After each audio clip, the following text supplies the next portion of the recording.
Hérédougou, 3 jours après le sinistre. L'eau n'a pas encore libéré les lieux, l'alerte reste de mise.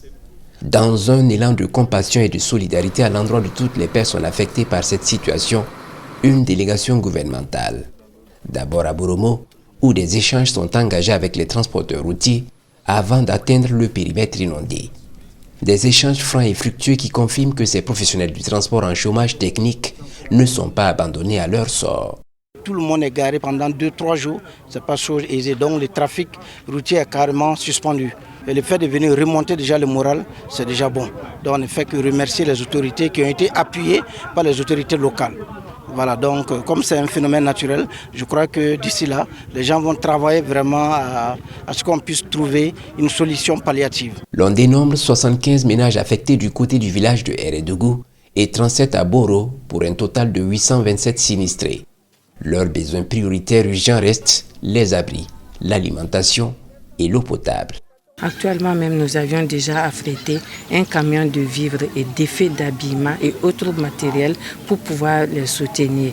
Mais nous comptons avec l'accompagnement des responsables, des autorités administratives locales, identifier un site un peu loin de la zone inondable afin d'ériger des abris d'urgence. Un autre objectif de cette sortie gouvernementale est de faire en sorte que cette situation devenue répétitive ne se reproduisent plus. Nous avons été mandatés par son Excellence le Président du Faso et son Excellence le Premier ministre et venir voir effectivement des visites ce qui se passe effectivement sur le terrain. On sait qu'il y a plein de désagréments qui se sont posés, notamment pour les usagers de la route et aussi pour les riverains. On avait instruit effectivement de commanditer des travaux, des études pour qu'on puisse résoudre définitivement le problème d'immersion d'eau ici.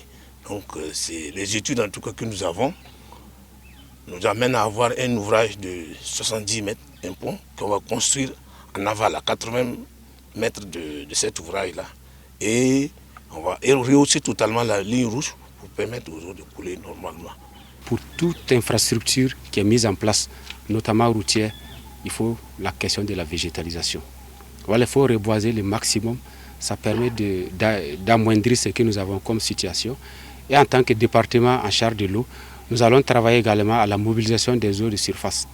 Parce que vous voyez tout ce qui est tombé, d'ici une semaine on ne verra plus, c'est parti où? Donc ça va se retrouver dans la mer. Donc on peut les mobiliser et les utiliser autrement, tels que les barrages que nous avons. À l'heure actuelle, difficile de faire une évaluation exhaustive des dégâts en raison du statu quo. Et au moment où nous quittions les lieux, le trafic routier était toujours à l'arrêt sur ce tronçon de la RN1.